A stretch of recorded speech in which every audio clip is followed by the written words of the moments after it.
Hoàng con trao y rong rong rong, chỉ mua mong ư chỉ xí tao,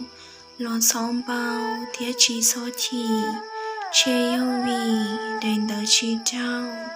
thiết chỉ tao lối yo ý khu, lo lú lú tu có tao mò, nếu thiết yo tu ở dài sao, lối yên tao thứ chia trao co cho lo ở có xế. Tu xuyên để xí lu xí hù,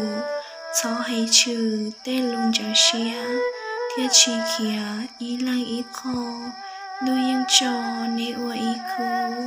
nu thiết bố nê lo xin chi, giờ nu chi yo thơ tu lú, ua cơ bố lu xía trao lò, như yo thơ tu nhà chế, ua xuyên để ta có lú năng. Kẻ khóc lành ngóng đầu thầu u,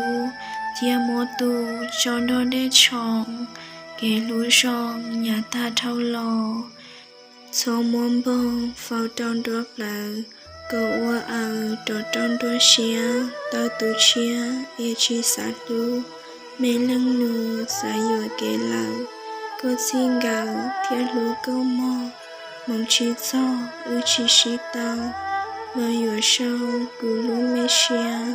mù lú thia hư tu cú yo chi thua có lú nâng bùa,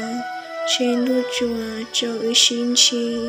ý biên chi sư ở lưng nụ.